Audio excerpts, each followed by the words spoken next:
Let's begin by offering our respects to the founder Acharya of ISKCON, His Divine Grace, A.C. Bhaktivedanta Swami Srila Prabhupada.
Srila Prabhupada ki Jai. Om Ajnana Timirandasya Jnananjana Shalakaya Chakshurun Militam Yena Tasmai Shri Gurave Namaha. Nama Om Vishnu Padaya Krishna Prestaya Bhutale Srimate Bhaktivedanta Swamin Iti Namine. Namaste Saraswate Deve Gauravani Pracharine Nirvishesha Shunyavadi Paschatya Deshatarine.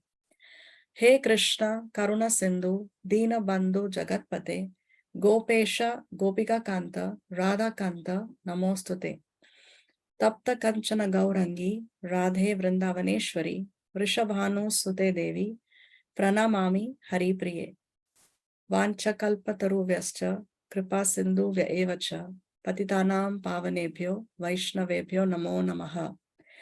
Jai Shri Krishna Chaitanya Prabhu Nityananda Shri Advaita Gadadhar Shrivasadi Gaura Bhakta Vrinda. Hare Krishna Krishna Krishna Hare Hare Hare Rama Rama Rama Hare Hare. Please repeat after me. Om Namo Bhagavate Vasudevaya. Om Namo Bhagavate Vasudevaya. Om Namo Bhagavate Vasudevaya. Om Namo Bhagavate Vasudevaya. Om Namo Bhagavate Vasudevaya. Om Namo Bhagavate Vasudevaya. Okay, so what did we see in the previous class?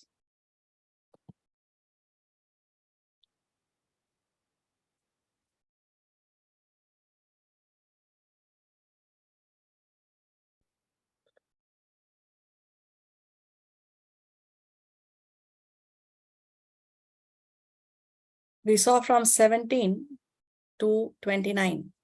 So here, actually in the prior to 17, Krishna speaks about how one should perform his prescribed duties.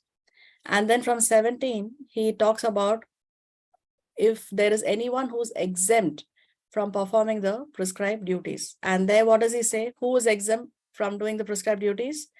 A fully self-realized person. So Krishna says that a self-realized man has no purpose to fulfill in the discharge of his prescribed duties. Why? Because why do we have to discharge our prescribed duties?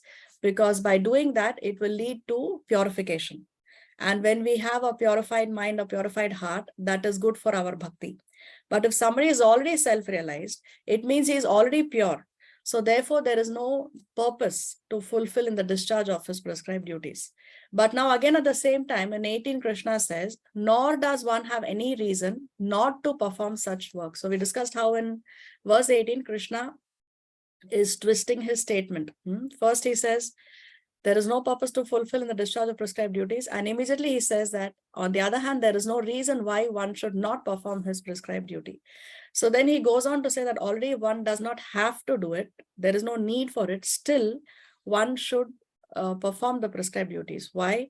Because when a great person, whatever he does, the whole world will follow. To set, for the sake of setting an example, Krishna says, even though a self-realized soul does not have to perform his prescribed duties, still he must perform his prescribed duties.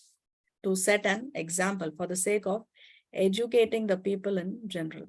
So in verse 20, he gives the example of Janak Maharaj. And then in 22, he gives himself as an example. There is no work prescribed for me, Krishna says, yet I am engaged in prescribed duties, he's saying. So he's using himself as an example in 22. Then Krishna goes on to say that if he did not perform the prescribed duties, the whole world will be put into ruination. And he says that then there will be unwanted population. The family traditions will be destroyed. It will lead to Varna Shankara, unwanted population, children born out of marriage, out of sinful activities. So therefore, there will be no peace. So which argument of Arjuna is Krishna defeating here?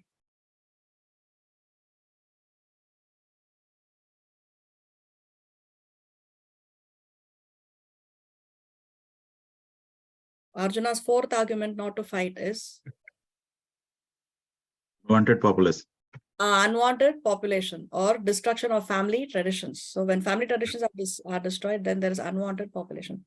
Or people who are born out of marriage. So why they are unwanted is because the parents did not have the right consciousness when they were conceived, when these children were conceived. So therefore, they will create disturbance in the society. They would engage in sinful activities, and because of their sinful activities, because of their crimes and other nonsense, then they would create a disturbance in the society.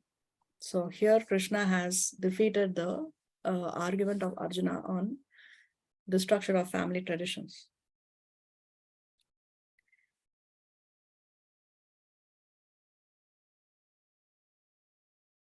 Then Krishna says that if somebody is ignorant, somebody does not have scriptural knowledge, and he's engaging in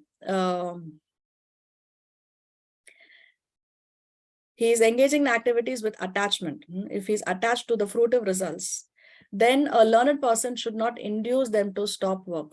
So one who is in knowledge should not induce a person to stop the work. Instead, you have to encourage them to dovetail their activities in Krishna consciousness. We have to encourage them to spiritualize or Krishnaize their activities.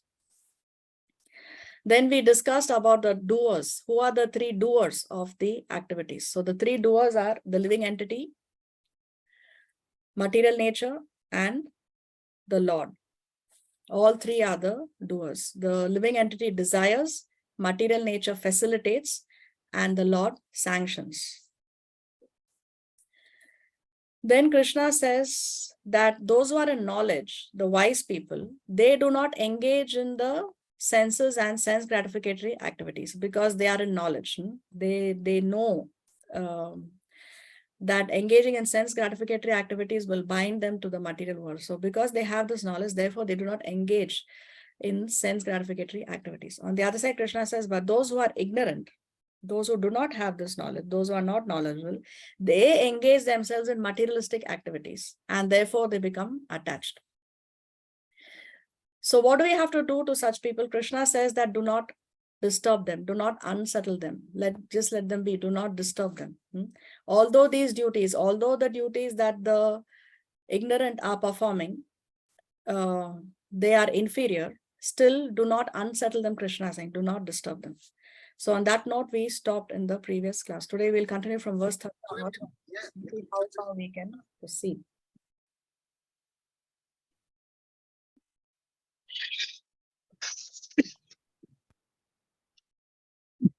Do we have any questions?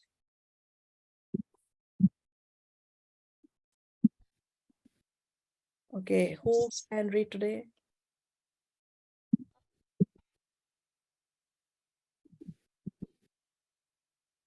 I can read, Mata. Okay, thank you, Jagrati.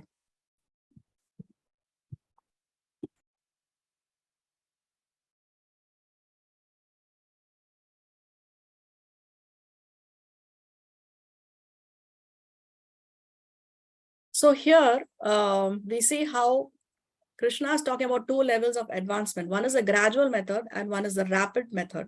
The gradual method is via karma kanda, which we discussed is you do your prescribed duties within the framework of Shastra.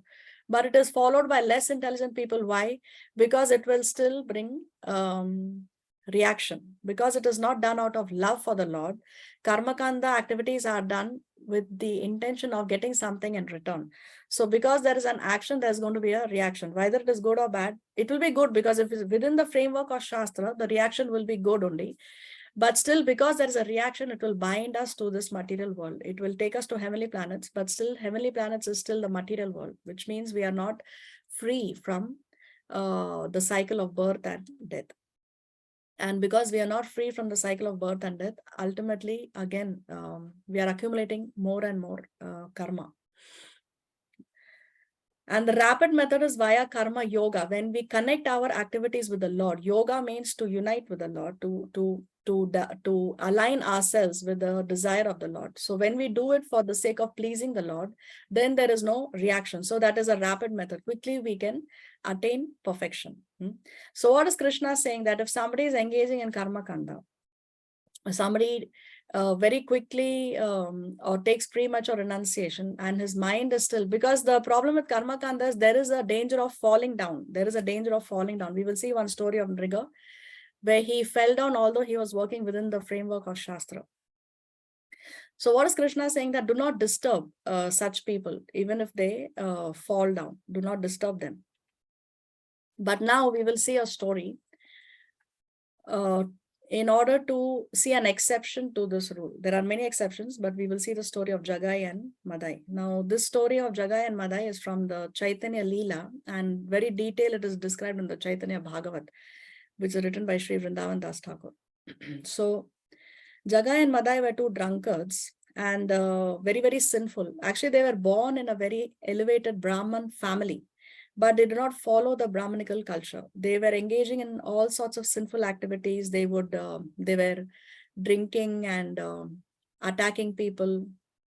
And the Chaitanya Bhagavad describes that there is no sin that they did not perform. If there is a sin book, which has a list of all the possible sins that one can do, they had committed every single sin possible. So they were so sinful, so sinful. Now, Lord Chaitanya Mahaprabhu had given an instruction to Nityananda Prabhu and Haridas Thakur. So you can see Nityananda Prabhu is here and this is Haridas Thakur. Nityananda Prabhu is none other than Balaram. Okay. In Krishna Leela, he came as Balaram, and in Ram Leela, he came as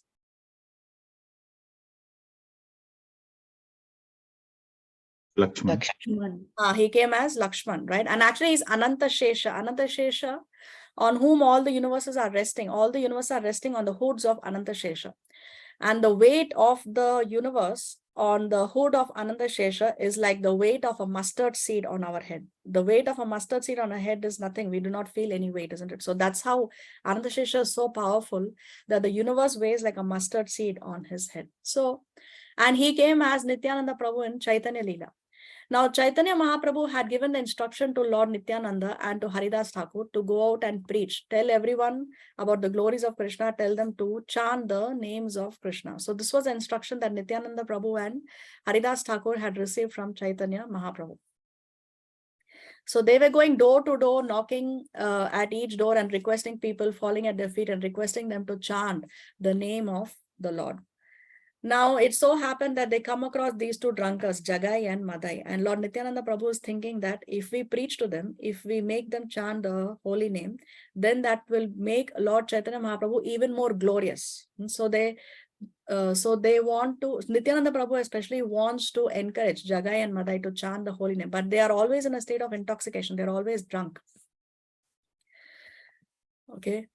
So see here, Lord Chaitanya told Nityananda Prabhu and Haridas Thakur to go door to door and request whomever they met to chant the holy names of the Lord. Since Jagai and Madai were the most fallen, the two preachers decided that they were suitable candidates to receive the Lord's mercy. So the more fallen one is, the more one is qualified to receive the mercy of the Lord in Kali Yuga. This is how Kali Yuga works. The more fallen one is, the more one receives the mercy. So they approached Jagai and Madai and asked them to chant the holy names of Krishna. Jagai and Madai became enraged and chased Nityananda and Haridas, who had to run for their lives. So when they tried to approach Jagai and Madai, they were so angry. Says demoniac mentality, if you tell them to chant the holy name, they will get angry on you. They'll say, why are you telling me all this nonsense? It angers them. So they were enraged and they started to chase after Nityananda and Haridas Thakur. So, and they had to run for their lives. So they go and they tell Chaitanya Mahaprabhu what happened. And what did Lord Chaitanya Mahaprabhu say? I will show these two rogues. I will cut them to pieces if they come in front of me. Now, Lord Chaitanya Mahaprabhu is the most merciful incarnation. He is even more merciful than Krishna. He is Krishna himself, but in the mood of Srimati Radharani, in the mood of a devotee. He came to show how we should love God. So even Chaitanya Mahaprabhu, he never killed any demons. He killed the demoniac mentality of the offenders, but he did not kill demons. Krishna killed many demons, but Chaitanya Mahaprabhu never used any weapons. He killed the demoniac mentality of the demons. So even Lord Chaitanya said that I will cut these rogues into pieces. Then Nityananda Prabhu says, you may cut them to pieces, but I will not move from there. If they are not alive, how will I be able to carry out your mission? He's saying. Why are you getting so angry with them? So Nityananda Prabhu is more merciful than even Lord Chaitanya. Imagine Chaitanya Mahaprabhu is the most merciful incarnation, but Lord Nityananda is even more merciful than Lord Chaitanya. He's saying, allow me to first make them chant Sri Krishna's name.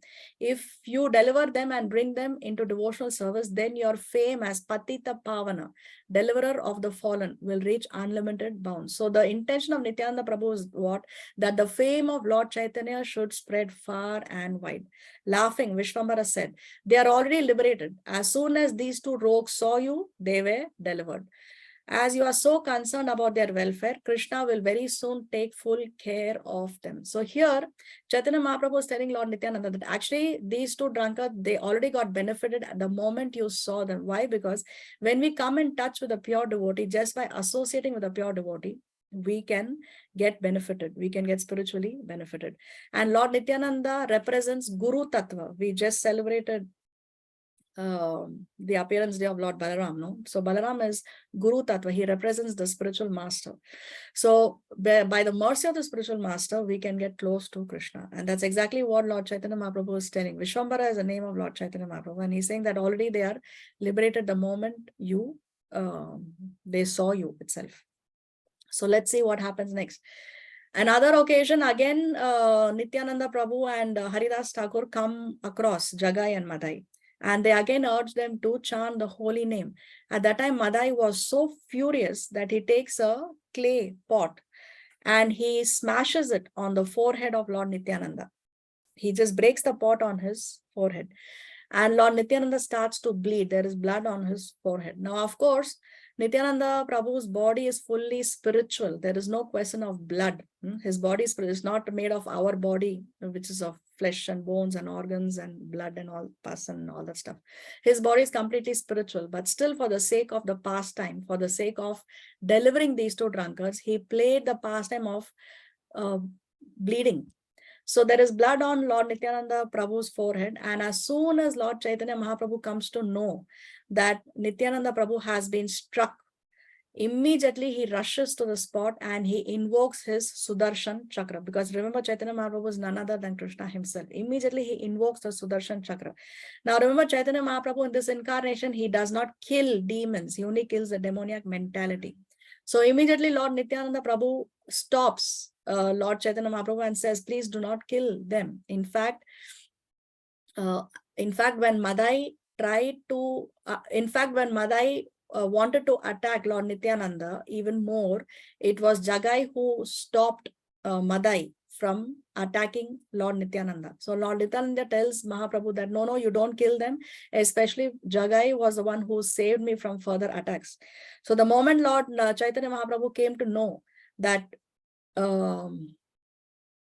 Jagai prevented Madai from attacking further, immediately he pardoned Jagai and he gave him his shelter. He forgave him for all his past sins and he forgave him.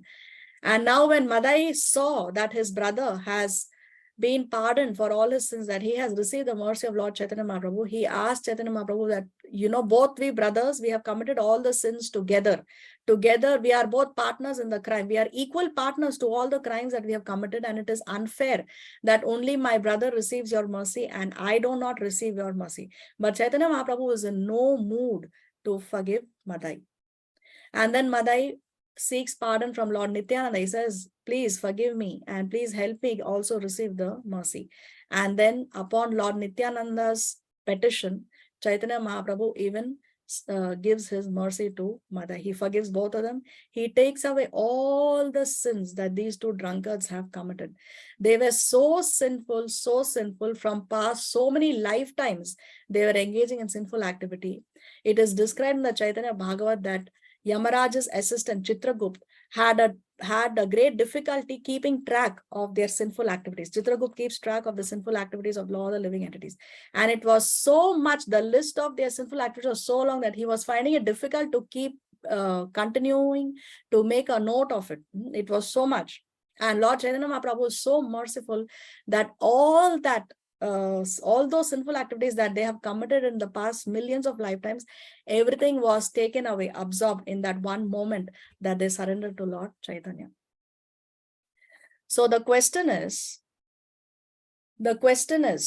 here, the instruction that Lord Chaitanya Mahaprabhu gave to Lord Nityananda and the fact that Nityananda Prabhu was urging these drunkards to chant the holy name is against the instruction of Krishna, which Krishna says that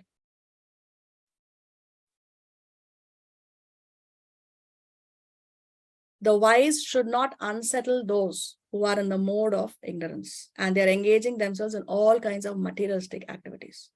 So this is not in tune with Krishna's instruction in the Bhagavad Gita. So how to explain this? Are we supposed to follow the instructions of Krishna in the Bhagavad Gita?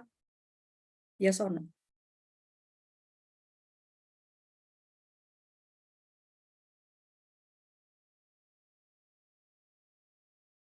There is a lot of silence today. What happened?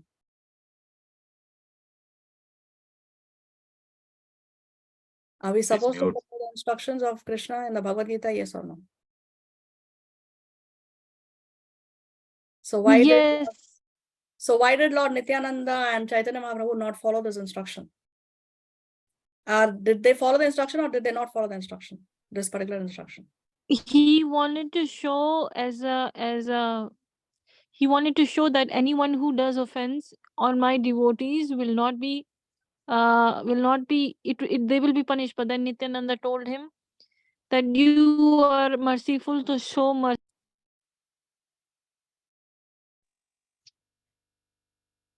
Okay. But initially itself, why is it that Chaitanya Mahaprabhu gave this instruction to Lord Nityananda that go out and preach and tell people to chant? Why not leave them alone, as Krishna is saying in the Bhagavad Gita?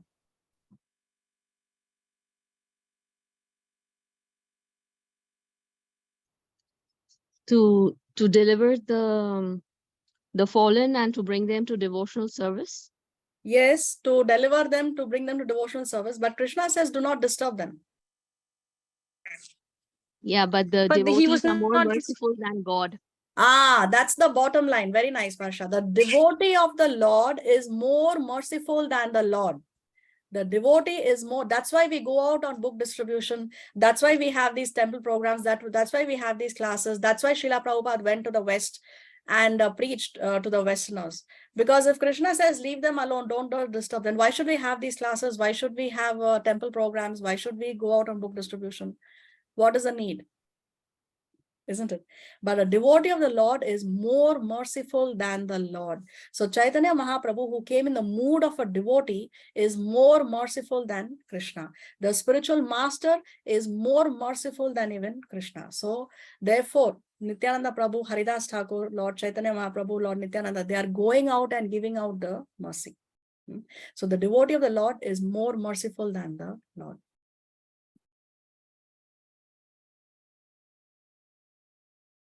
So the story continues that when Yamaraj hears about how all the sins of Jagai and Madai have been wiped clean, everything gone in one flash, that one moment when he realized the greatness of the mercy of Lord Chaitanya Mahaprabhu, out of ecstasy, he fainted.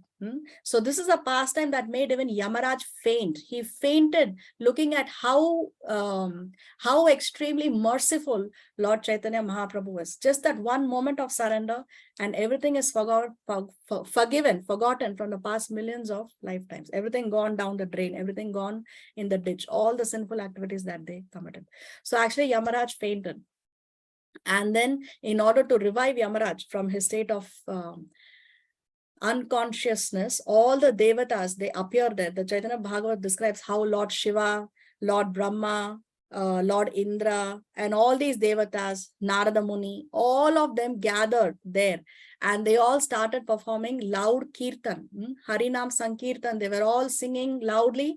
And by that loud chanting, the whole universe was vibrating with that sound. And then Yamaraj came back to his consciousness. So just see the extent of the mercy of Lord Chaitanya Mahaprabhu.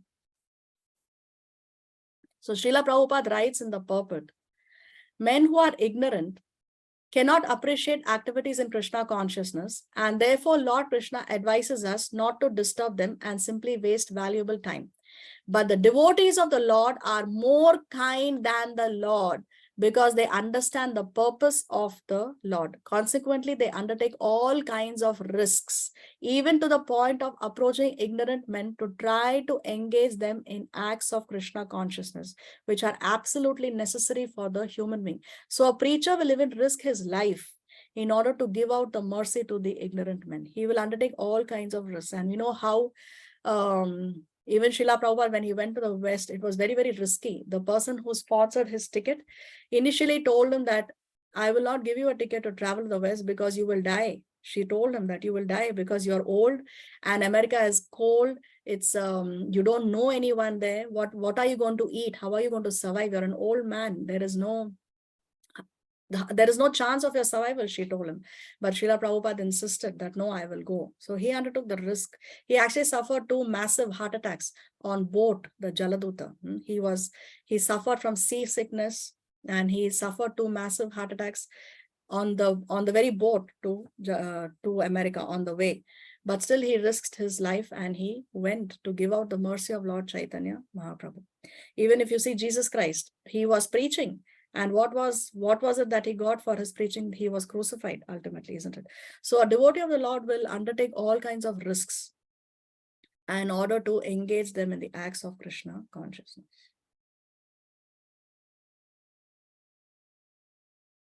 So we can see how even Prahlad, because of that one devotee, he was able to liberate 14 generations before him and 14 generations after him.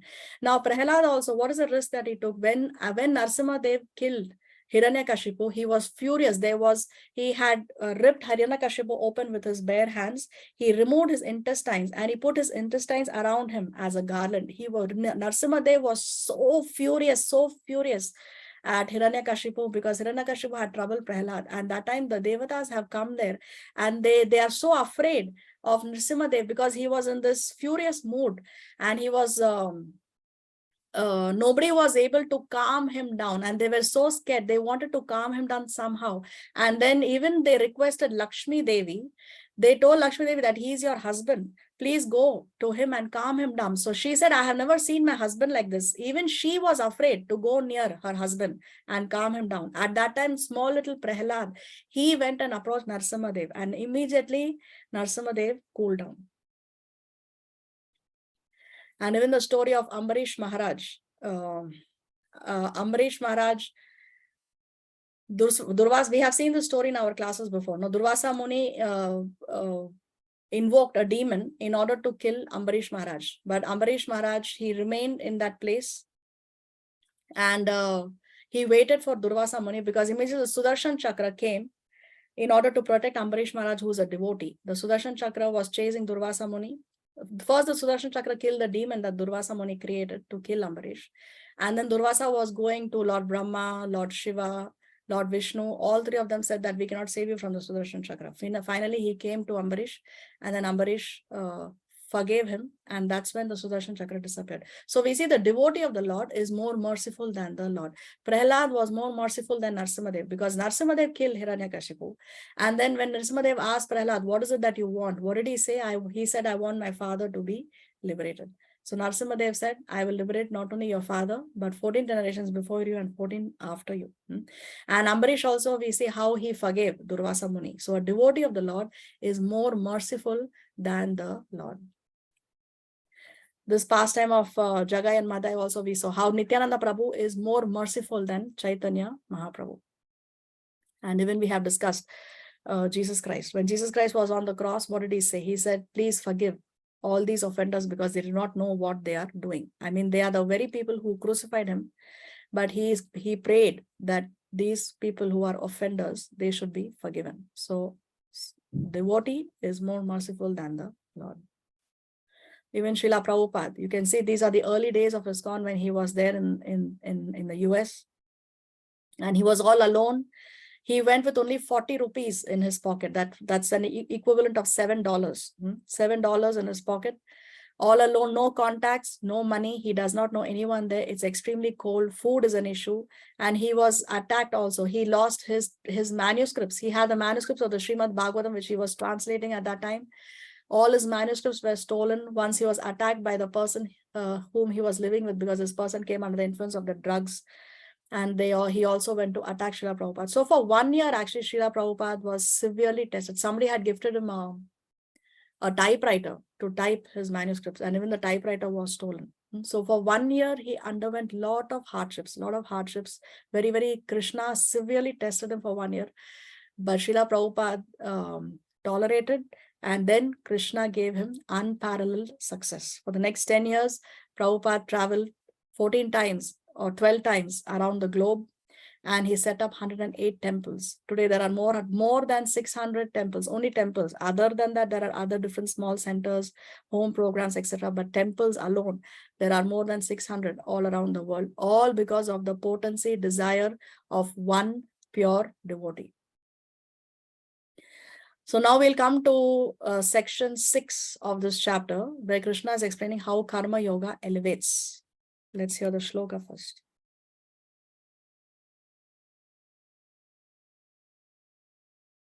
Maya sarvani karmani sanyasya chetasa nirashir nirmamo bhutva yudhyasva vigata jvaraha.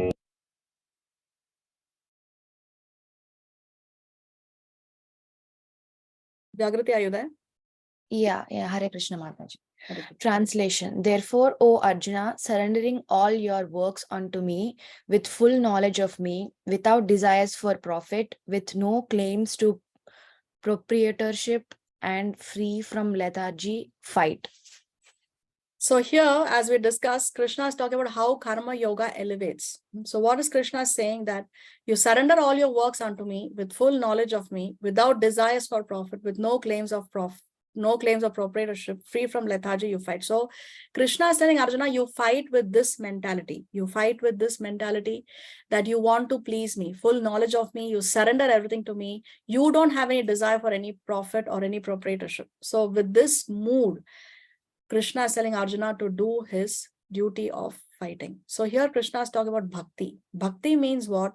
We align our desires with the desires of the Lord. That is bhakti. I have no personal desire. I want nothing for myself. All I want is, I want to align my desires with the desires of the Lord. So when we do that, that is bhakti, that is devotional service.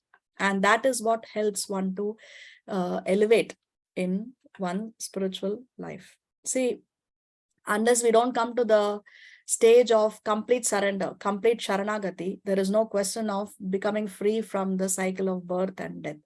Just like how Bali Maharaj, when Vamana Dev came to ask him for 3 steps of land. He gave away everything that he possessed, no? Everything that he owned, everything was taken away by Vamana Dev in the first 2 steps.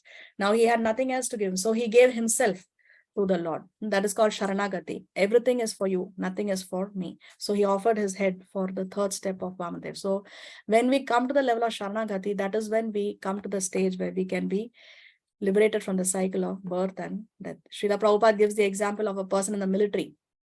When somebody is working in the military and you receive an order from a superior, the superior at the war says, march forward. So you just march forward, shoot, you just shoot. You don't ask the superior, why should I march forward now? I don't want to go now. I don't want to shoot now. Maybe we should do this. If he's going to start with all this nonsense there, he's going to be fired from his job, isn't it? So the duty of that person is just execute the instruction of your superior. That's it. Then he will be awarded by the government.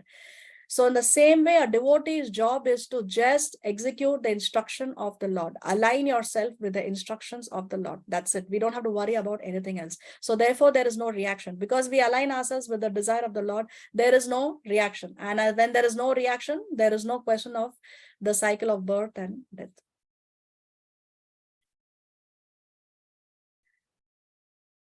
See, work in devotion is the highest. It is above ritualistic religion and dutiful work. Ritualistic religion means we do religious activities, but in the mood of it being a ritualistic, no? But when we understand the spirit behind the ritual, then it becomes spiritual. If we do not understand the spirit behind the ritual, then it is only ritualistic. So there is not so much meaning to that ritual that we are doing. Many things that we do, we don't know why.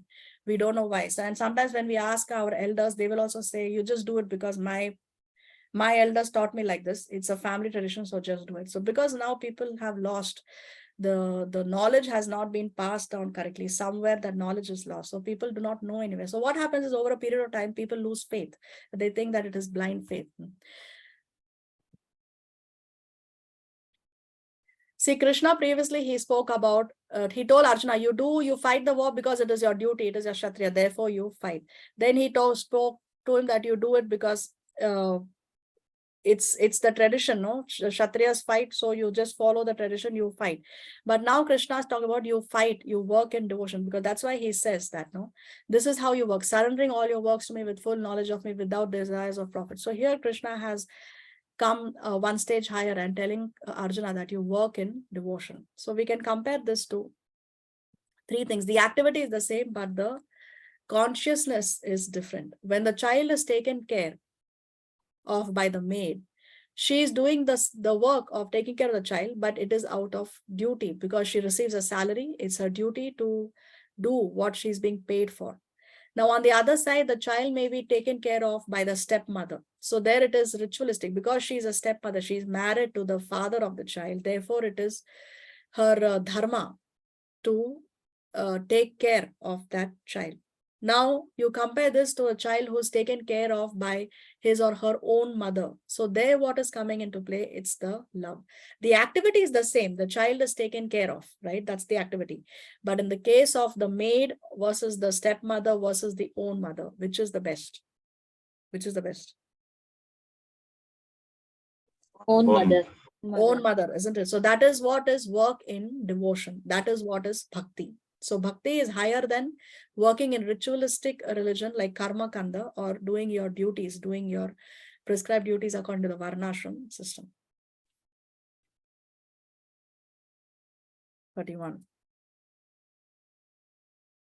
ये मे मतमिदं नित्यम् अनुतिष्ठन्ति मानवाः श्रद्धावन्तो न सूयन्तो मुच्यन्ते तेऽपि कर्मभिः. Translation. Those persons who execute their duties according to my injunctions and who follow these teachings faithfully without envy become free from the bondage of fruitive actions. So Krishna is saying that you execute your duties according to my instructions and follow this teaching faithfully. So if you faithfully follow the instructions of Krishna, if you faithfully follow the teachings of Krishna without envy in the heart, without being envious of the Lord, without being envious of the devotees of the Lord, then we become free from the bondage of fruitive activities. Then we are free from the reaction. We should not develop any resentment. There should be no envy. There should be no resentment in our heart. Prabhupada explains that when we take to devotional service, initially it may be a little difficult. It may not come to us so easily. So, for example, we take to chanting. Initially, it's not so easy for us to chant. Because we don't develop the taste for chanting. So what do? Do we just throw away our bead bag or keep it aside and we say, okay, no more. I cannot do this. It's very difficult. No, what we do is we continue. Do it. Even if you don't like, you still continue to chant.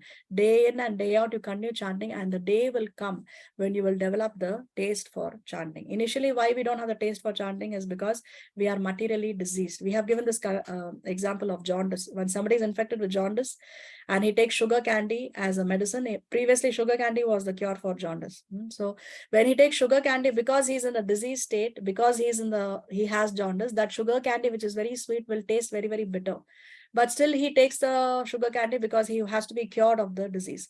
So as he keeps taking the sugar candy, as he takes the medicine, then the day will come when he's cured the disease, and that very bitter sugar candy now will taste very, very sweet and nectarian because now he's been cured of the disease.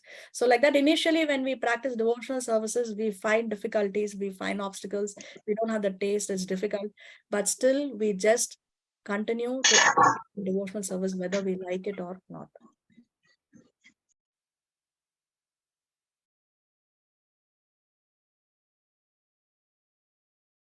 See, in the Chaitanya Leela, there is a story of an illiterate Brahmana. Now, this illiterate Brahmana had received an instruction from his spiritual master to read the Bhagavad Gita every day. And Chaitanya Mahaprabhu, he traveled through South India. So during one of his tours to South India, he comes across this Brahmana who's outside a temple. And he's flipping through the pages of the Bhagavad Gita and he's shedding tears. So Chaitanya Mahaprabhu asks him, why are you crying?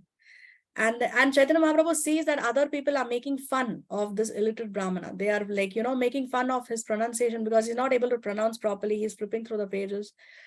And then Chaitanya Mahaprabhu asks him, why are you crying, my dear friend? So he says that my spiritual master has given me the instruction to read the Bhagavad Gita every day, but I'm an illiterate. So then Chaitanya Mahaprabhu says, okay, but then why are you crying? So he says that when I flip through the pages and I visualize this scene, that the Supreme Lord Krishna has taken this position of a servant, of becoming the driver of Arjuna for the sake of his devotee. He's taken up that low position of becoming the chariot driver of Arjuna for the sake of his devotee. That thought, that visual, that picture, that makes me cry. This Brahmana is saying. So then Lord Chaitanya Mahaprabhu tells him that you have perfectly understood the Bhagavad Gita. Imagine he's illiterate. He cannot read even one word. He's completely illiterate. Still, Chaitanya Mahaprabhu tells him that you have perfectly understood the Bhagavad Gita. Why? Because he understands the bhava, the feeling. One may be a great scholar, one may be able to perfectly pronounce all the Sanskrit words, may be able to recite all the verses in Sanskrit, may know all the scriptures, all the shastras. But if he doesn't understand the essence of all the teachings, then what is the use of all that knowledge? On the other hand, this Brahmana is completely illiterate. Still he is certified that he has perfectly understood by none other than Chaitanya Mahaprabhu himself, who is none other than Krishna himself, the speaker of the Bhagavad Gita. So what matters is the intention.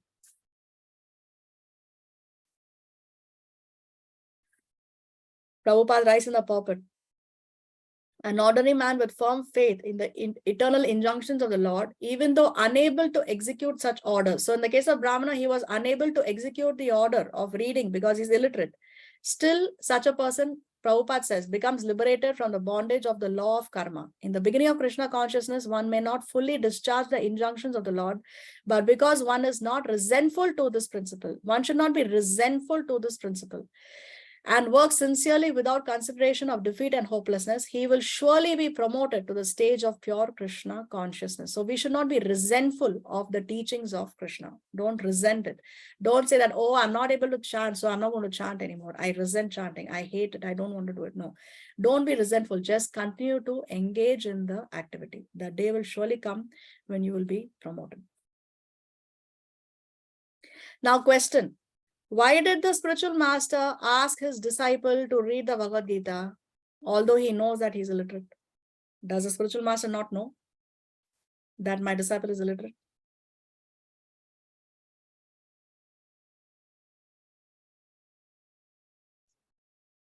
How to explain this? Isn't it an impossible instruction that the Guru has given to his disciple to read when he's an illiterate? Is it an impossible instruction? Yes or no?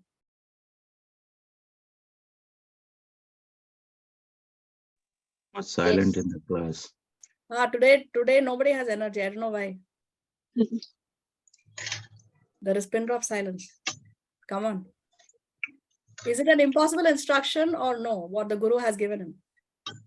Yes. It is. So why did the Guru give him that impossible instruction knowing that he is illiterate? But he knows it is not impossible. It is possible and it is also impossible. So what is it that is tested of the disciple here? He wanted to see his intention. He wanted to see how sincere he is. What is his intention? Yes, very nice, isn't it? So the sincerity of the disciple to execute the instruction of the spiritual master is being tested. Now, a disciple can say, my Guru has given me this instruction, but it's an impossible instruction. I'm illiterate, I cannot read. So I cannot read. So that's it. I don't read. No, that's not what this Brahmana did. The Brahmana said, I have received this instruction, so I will try to execute the instruction. Although I cannot do it, I will try. So a disciple's duty is, even though it may appear to be impossible, you try to execute the instruction of the Guru. The success of the disciple depends on how sincerely you are trying to execute the instruction, not how perfectly you execute the instruction. That's not what is being tested. That's not what matters. How to please Guru and Krishna just by your sincerity to try to execute. That's all you have to do. We have to try to execute. Whether we fail or whether we get success, that is not important. That is not important. What is important is how sincerely we have tried to execute the instruction. Just as how in the Ramayana we have Jatayu. Now Jatayu tried his best to save Sita from being taken away by Ravan. Now externally speaking, okay, materially speaking, Jatayu failed in his effort to save Sita because eventually Ravan took Sita away, isn't it? So Jatayu actually failed. But is Ram seeing whether he was successful or he was a failure in preventing Sita from being taken away, or Lord Ram saw the effort, the sincere effort that Jatayu put in to save Sita? What is it that Lord Ram saw?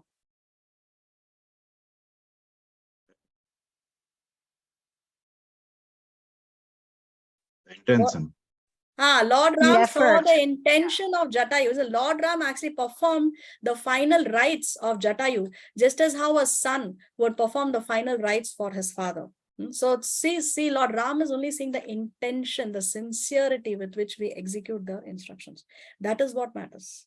That's how we can please Guru and Krishna. So even if it appears difficult in the beginning stages of our spiritual life, we just do it. Just do it. 32.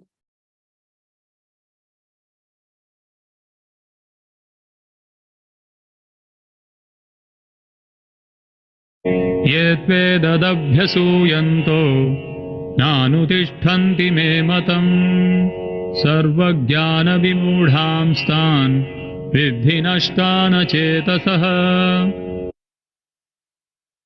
Translation. But those who, out of envy, disregard these teachings and do not follow them regularly are to be considered bereft of all knowledge, be fooled and ruined in their endeavors for perfection.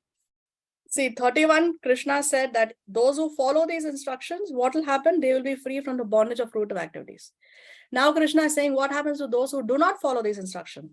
Those who do not follow these instructions, those who disregard these teachings out of envy, they are considered to be bereft of all knowledge. They are considered to be ignorant. They are considered to be fooled, and they are ruined in their endeavors for perfection. Why their endeavor for perfection is ruined is because they are going to be engaging in sense gratificatory activities. And engaging in sense gratificatory activities means still you remain on the material plane. Still you are in the cycle of birth and death. So where is the question of attaining perfection? 33. सदृशं चेष्टते स्वस्याः प्रकृतेर्ज्ञानवानपि प्रकृतिं यान्ति भूतानि निग्रहः किं करिष्यति. Translation. Even a man of knowledge acts according to his own nature, for everyone follows the nature he has acquired from the three modes. What can repression accomplish?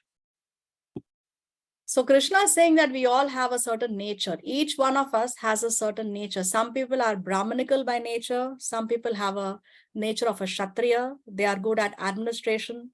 Some people have the nature of a Vaishya. Some people are very good at business. You know, people who are Brahmanical, they are very good teachers. They are more tolerant. Kshatriyas are more, they have more physical strength. They are good administrators. And Shudras are very good at receiving instruction and executing it. So everyone has a certain nature. And Krishna is saying that you work according to the nature that you have. Krishna is saying, what can repression accomplish? Do not try to repress your nature.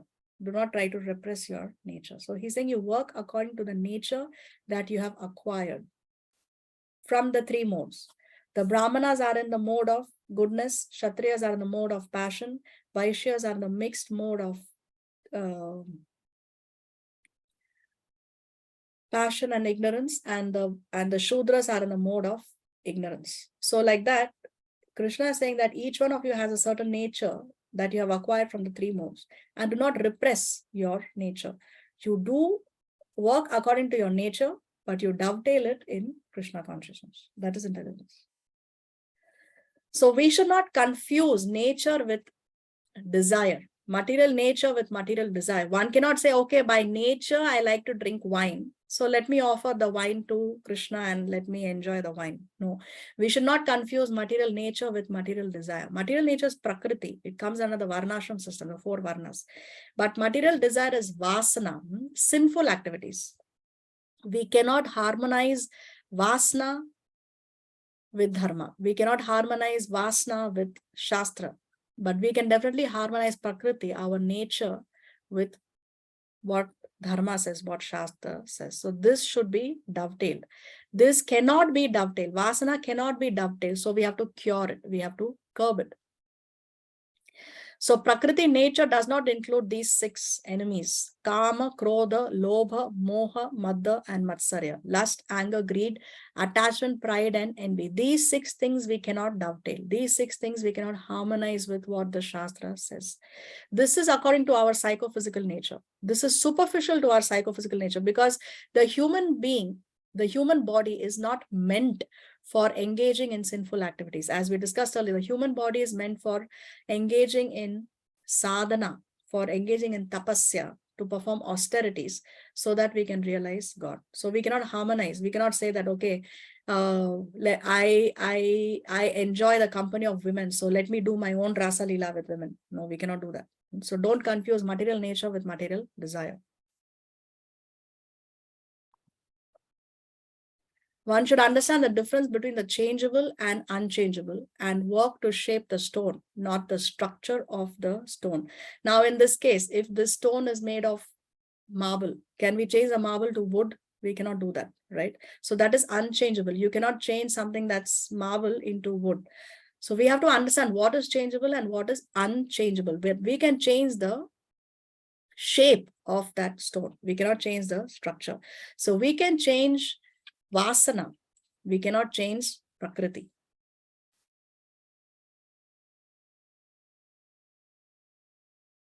Indriyasyendrasyarthe ragadveshau vyavasthitau tayornavashamagacche tauhyasya paripanthinau.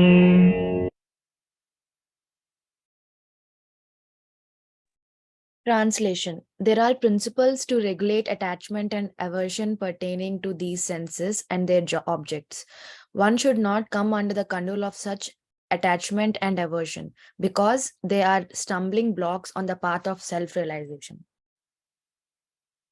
So what is Krishna saying? That why do we have the principles to regulate attachment? I mean, why do we have principles? We have them to regulate attachment and aversion. Now, Krishna says one should not come under the control of such attachment and aversion. Now let's take an example. Let's say now we know that we have Ekadasi once in 15 days. Now on an Ekadasi, we don't have grains, beans, and pulses. That is a minimum standard.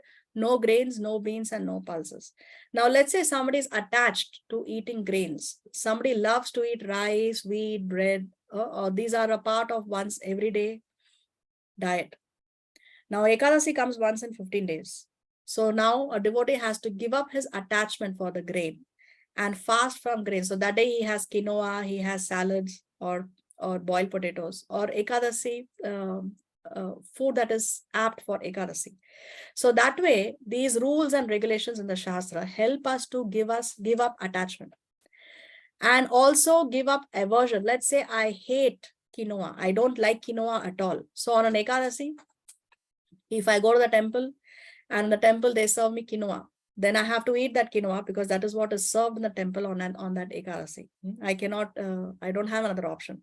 So therefore, I can also give up my aversions. So therefore, these rules and regulations help us to overcome attachment and aversion.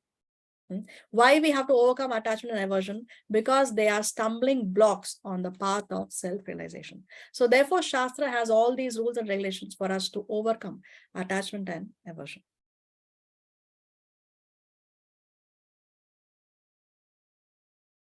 One has to follow those rules and regulations, unattached to them, because practice of sense gratification under regulations may also lead one to go astray, as much as there is always the chance of an accident even on the royal road. So what is Srila Prabhupada explaining this purpose? That even though one may be following the rules and regulations, still there is a chance of fall down. Even though we are under the framework of Shastra, still there is a chance of fall down. We will see this with an example in the upcoming slide. Okay. Although they may be very carefully maintained, no one can guarantee that there will be no danger even on the safest road. The sense enjoyment spirit has been current for a long, long time owing to material association. So we cannot trace when we came down to the material world. Millions and millions of lifetimes we have been associating with this material world because we are here. We have crossed through so many millions of bodies. So this attachment to material association is there for several lifetimes. Therefore, Prabhupada says, in spite of regulated sense enjoyment, there is every chance of falling down. Even though we may be engaging in karma kanda activities within the framework of Shastra, there is a chance of falling down. Therefore, any attachment for regulated sense enjoyment must be avoided by all means. But attachment for Krishna consciousness or acting always in the loving service of Krishna detaches one from all kinds of sensory activities. So what is the solution? The solution is to make sure that you do not fall down. You have to dovetail your activities in Krishna consciousness. You'll be attached to Krishna. Attachment to Krishna is the one attachment that will break you from thousands of other attachments that we may have. One attachment to Krishna will help you free yourself from thousands of other attachments. Therefore, no one should try to be detached from Krishna consciousness at any stage of life. That is the only thing that can guarantee that you will not fall down. The whole purpose of detachment from all kinds of sense attachment is ultimately to become situated on the platform of Krishna consciousness. Now we will see one story where although one person was working within the framework of Shastra, still he fell down. Let's see the video.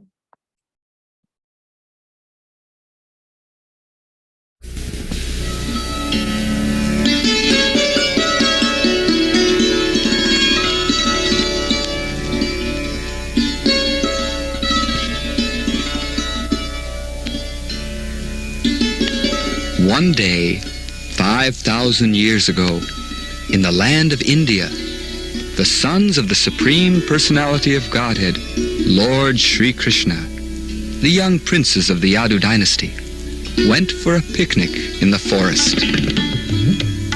While riding, they all became very thirsty, so they began to look for some water to drink. One of the princes spotted a well. They all rode up, got off their horses, and looked inside to see if there was any water in the well. the boys were surprised to find a large lizard at the bottom of the well. How could he have come to be there?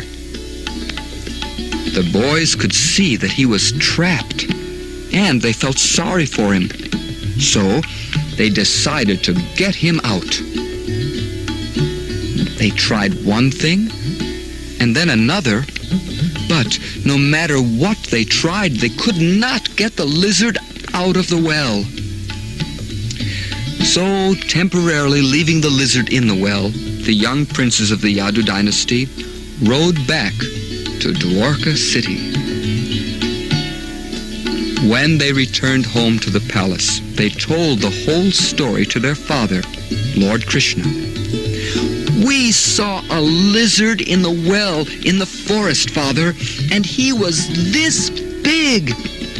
We tried to get him out, but couldn't do it. The Supreme Lord Krishna is the friend of all living beings. So he decided personally to go to the well and see what he could do. When he arrived at the well in the forest, he looked inside. Sure enough, the lizard was still there. Krishna wanted to help the poor creature, so he reached in with his left hand and very easily lifted him out of the well. But then a very strange change took place. By the touch of Lord Krishna's hand, the ugly lizard turned into a beautiful demigod from the heavenly planets. His complexion was like molten gold. He wore fine garments and valuable jewels and bracelets and necklaces. The demigod bowed down before Krishna. He touched to the ground his helmet, which was dazzling as the sunshine. In this way, he offered respectful obeisances unto the Lord. My dear Lord, he said, I am King Riga. Nothing can be hidden from you. You, as the Supreme Personality of Godhead, know everything, past, present, and future. Still, you have asked me to explain my history, so I shall tell you the full story. Once, I was a very generous and charitable king. I would give away many valuable cows as presents to the wise and gentle Brahmin priests. In fact, I gave away so many cows that the number was equal to the dust on the earth, the stars in the sky, and the rainfall. In this way, I hope to store up good results for my happiness in my next life. After all, if you do good to others, good comes back to you. And these were not ordinary cows that I gave away. They were full of milk, very peaceful and healthy. Their horns were gold-plated, and their hooves bedecked with silver. I had them covered with fine silk cloth embroidered with pearls. I didn't give these cows in charity to any worthless person in the street. Instead, I gave them to highly qualified and saintly Brahmins. The Brahmins spend all their time teaching people the spiritual purpose of life and how to worship the Supreme Lord. So they have no time to work and must be given in charity. And I gave them not only cows, but also land, gold, houses, horses, and elephants, and even nice clothing and household furnishings and utensils. After I gave the Brahmanas their cows, they left.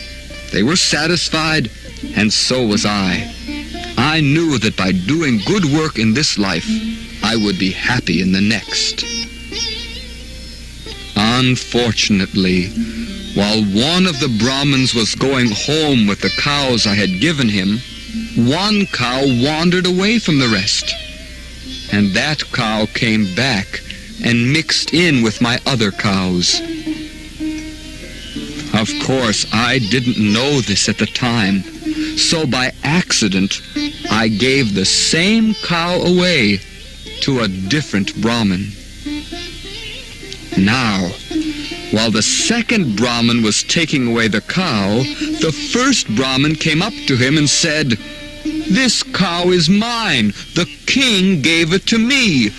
Why are you taking it?" Then the other said, "No, it's my cow. The king gave it to me." They argued for a long time, and then they both came to me and said, "Why have you taken back a cow you gave in charity to a Brahmin?" They were angry with me. A Brahmin's property is sacred. No one can take it, not even a king. To take a Brahmin's property is a very, very dangerous sin. So I said, "I don't know how this has happened. Please stop fighting over this cow. Please give it back to me. Then to make up for this terrible mistake, I will give each of you 100,000 cows. Please, I am simply your servant. If you won't be merciful and agree to this settlement, then I shall fall down into hell, because if you do bad to others, then bad comes back to you." But the Brahmins did not accept my offer. "It's my cow," said the first Brahmin, "and I'm not going to give it up even for 100,000 new ones." And the second Brahmin said, "It's my cow. You gave it to me, and I'm going to keep it." Then both Brahmins left the palace in great anger. Each went his separate way, thinking that I had cheated him. After this unfortunate incident, I died and was taken before Yamaraj, the Lord of Death. Yamaraj said to me, "You did a lot of good things while you were living, so you will be awarded a long, pleasurable life in the heavenly planets in your next life. But you also made some mistakes that you will have to suffer for. So, what would you like first, the pleasure or the pain?" I thought over what Yamaraj had said and then told him, "I'll suffer first, and then I'll be able to enjoy myself peacefully after that."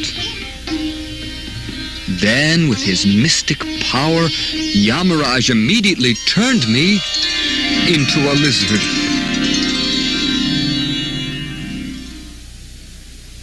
I had tried so hard to be good, but for one mistake, and that wasn't even my fault,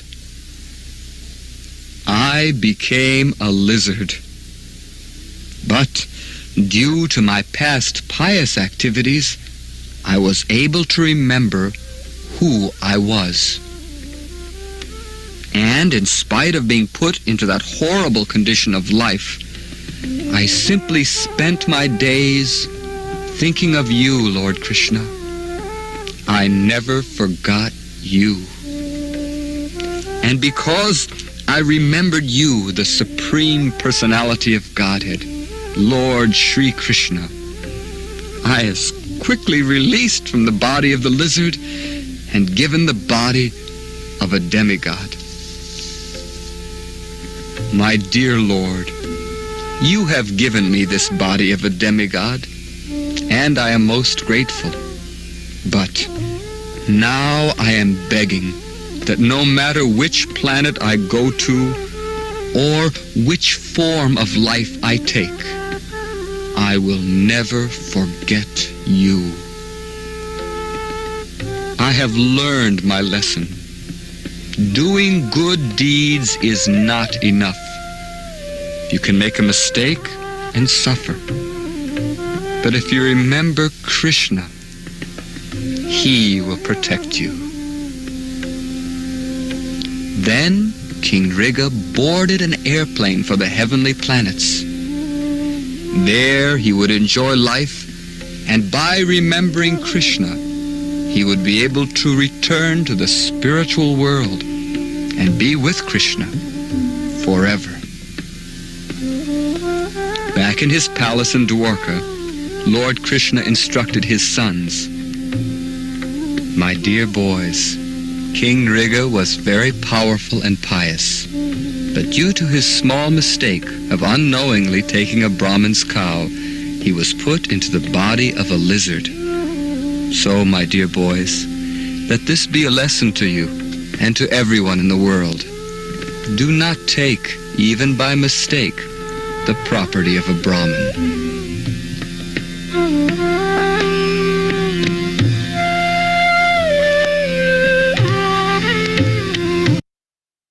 So this story explains how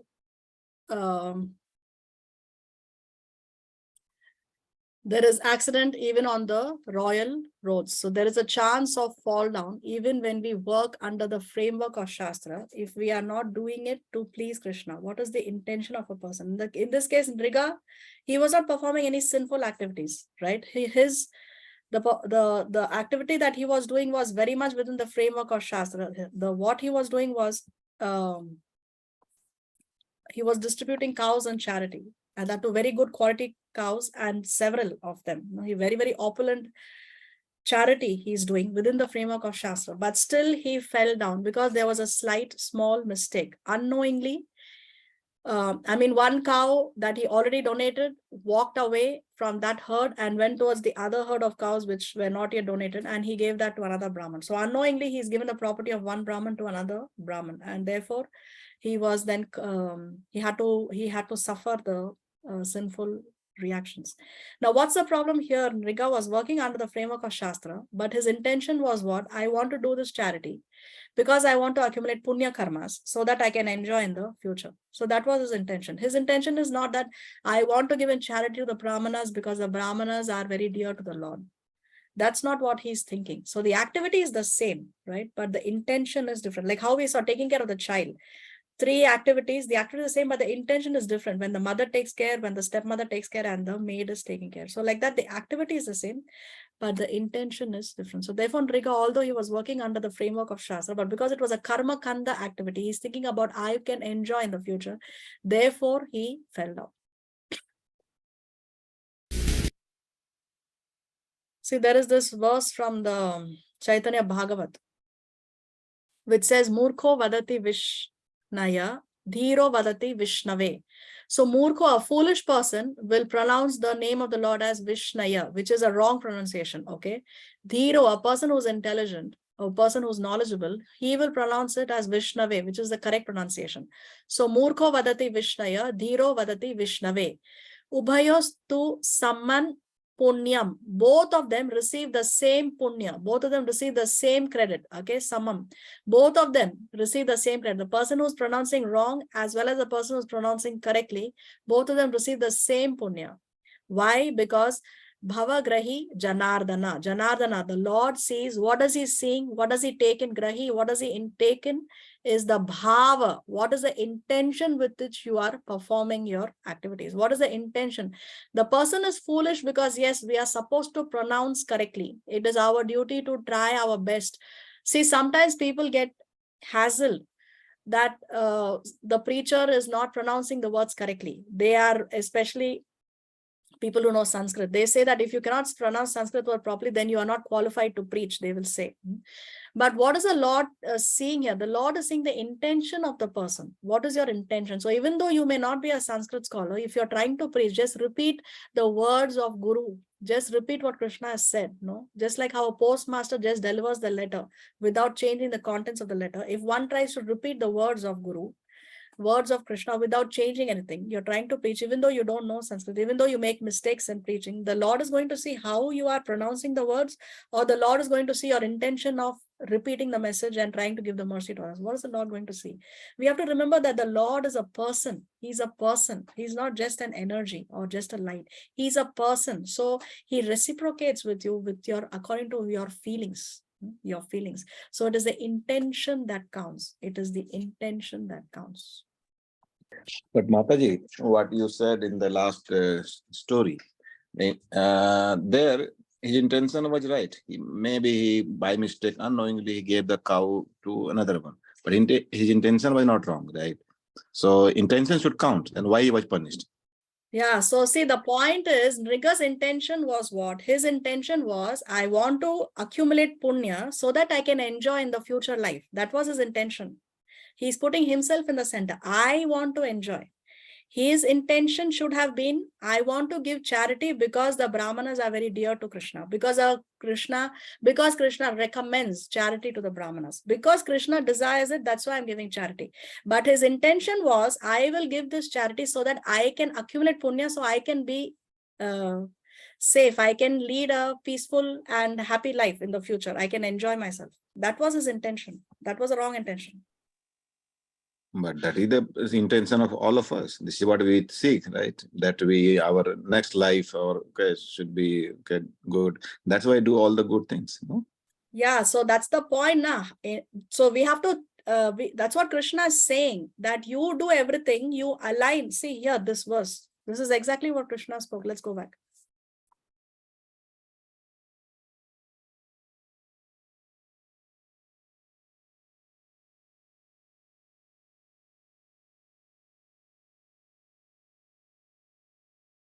Where is it? See, execute your duties according to my injunctions and follow this teaching faithfully without envy. That will make you free from bondage of fruitive activities. So work in devotion is one thing. Working according to ritualistic religion is inferior, and dutiful work is also inferior. Nriga was doing ritualistic religion. Ritualistic religion is what Nriga was doing. He was not working in devotion. He was not working out of devotion for the Lord, out of bhakti. His intention was, I am the center, but higher thinking. See, one wants to keep, as you said, we think that we want to be happy in the future. But what is the point? You go to the heavenly planets, you enjoy your punya karmas, but eventually you have to come back, take birth again. But when you work in devotion, when you work to please the Lord, then you can go beyond heavenly planets and enjoy eternally, forever in the spiritual world. So which is better? Which is better?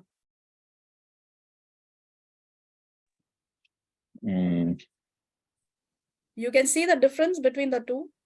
You work, see, karma kanda means you work according to Shastra, but your desire is, I want to get something. But bhakti means you work under the Shastra, but your intention is, I want to please the Lord. Just as how the son, if the son does whatever the father says, right, the father will automatically provide the son everything that the son requires. But if the son is rebellious and he argues with the father and he does not follow the instructions of the father, then he may not get everything that the father would otherwise give him, provide everything for him, because he is rebellious. He has he is not pleasing his father. So see, if there are two sons, one son is following every instruction the father says, and one son is rebellious and not following the instructions. The father will provide education, food, shelter, clothing to both of them because it's the duty of the father, but he will have an extra soft corner for the son who is following all his instructions. So he will get a little bit more, that little bit of more love and affection. So when we do activities aligning with Krishna, to please Krishna, that's the only goal of a pure devotee. Pure devotee means pure devotee means anya abhilashita shunyam. All other desires, abhilasha is shunyam, zero. Only abhilasha, only desire is, I want to do it for the pleasure of the Lord. That is a pure devotee. So that is the highest understanding. In the case of Nriga, his Anya Abhilashita was not Shunyam. His Abhilasha was, I want to enjoy. I want to enjoy. Not that I want to do this because I want to please Krishna. So that is a stage higher.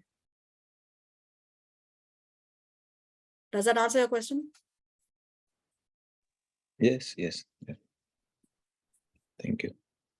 You're welcome. And one more question on verse 33. It says, we all should do all our karma according to our nature, right? Yes. So, for Kshatriyas, let's say, their nature is to fight wars, maybe go for hunting. How it is justified? How it is justified? Because our Shastra says, okay, to follow non-violence. Then how hunting is justified? Maybe it's for Kshatriya, it is their nature to do hunting, or for Shudra to eat dead animals. So they're also like not following Shastra actually.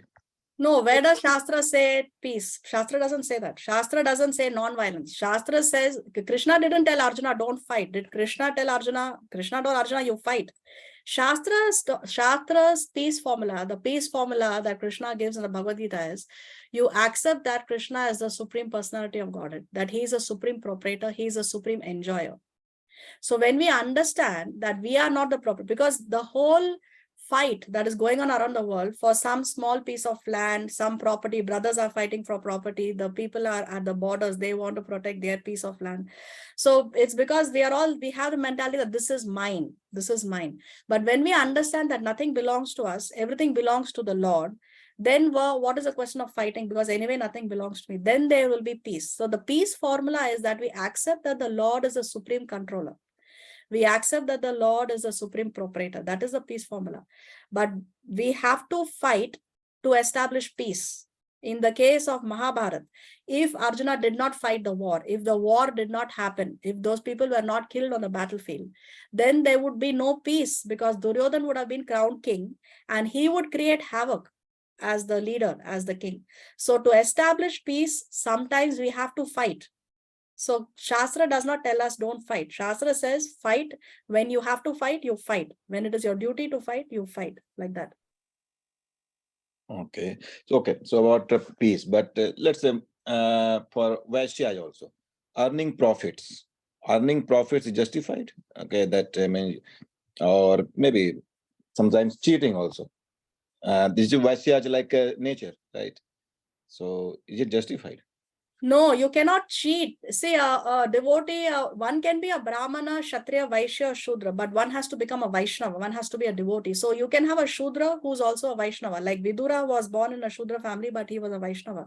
So there is no question of cheating and playing dirty politics or playing dirty games.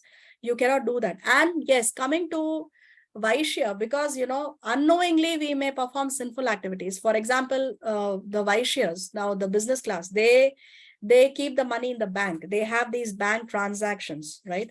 Now the bank transactions, that money in the bank may be used for sinful activities. Maybe your money has been used to sponsor a slaughterhouse or a gambling house. So we take the karma for it. We are taking the karma for it. We cannot escape the karma. But because you are a devotee, all these unknowing sinful activities that you perform, or these activities that you cannot do without, because as business people, how we cannot have bank transactions? We have to use the bank. Yes, we have to. So therefore, such sinful activities are forgiven if we are Vaishnavas, also devotees, along with doing our business, along with doing our nature as a Vaishya. But purposely committing cheating somebody else of their property, of their money, those things are not forgiven. And another thing is, that's why it's a duty of the other classes, Kshatriya, Vaishya and Shudras, to give some charity to the Brahmanas, because when the income is purified by giving in charity to the temple, to the Vaishnavas, to the Brahmanas. So when we donate, then we are purifying that income, which we have earned through means that are not ideal, by using bank transactions, things like that. So such things can be forgiven, but purposely cheating someone of their property, not paying someone, having the wrong intentions, then you will take the karmic reaction. That is not justified. Okay, but last story says unknowingly of even if you did that, we'll become lizard in the well. But that is the intention. That is the intention that counts. See, if a Vaishya is doing business and he's earning money, he's using the bank transactions. But what is his intention? I want to earn money so that I can take care of my family. My family is also a family of a devotee. See, a husband, let's say a Vaishnava family. The husband is earning, he's doing business. Now his intention is I will use part of my income for the temple activities. I will donate part of my income to the temple. And also I will use that income so that my wife, my children, they can peacefully execute their devotional activities. See, if you're living in extreme poverty, then it becomes little more difficult to engage in devotional activities. But if the husband is providing and the wife does not have to work and she is focusing more on spiritual practices, the children are sent to a good school, they are taken care of. So that way it's the service of the husband towards the devotee family, towards his Vaishnava wife, Vaishnava children. So therefore the intention matters. The case of Nriga was his intention was not that I want to please the Lord. If a businessman is doing business with the intention that I want to take care of my devotee families, I want to take care of the Vaishnavas, because the Vaishnavas are very dear to Krishna. And also I will use my income for Krishna conscious activities. Maybe I'll sponsor a Janmashtami feast, or maybe I will donate to the temple every month. So like that, then the intention is what makes a difference. In Nriga, his intention was, I want to enjoy. He put himself in the center. That is Nriga's wrong intention. Okay, understood. Thank you. You're welcome. Okay, so we'll stop here. We'll continue in the next class if Krishna so sanctions. Srila Prabhupada ki jai. Sri Jai. Shri Bhagwat Gita की जय, जी श्री राम माता जी की जय, जय कथा महाराज की जय। Thank you माता जी, कोटि कोटि दंडवत प्रणाम। Thank you. हरे कृष्ण माता जी, Hare thank you. Krishna. Hare Krishna. Thank you. Hare Hare Krishna माता जी। Hare Krishna, Hare Krishna. Krishna. Do we have any questions?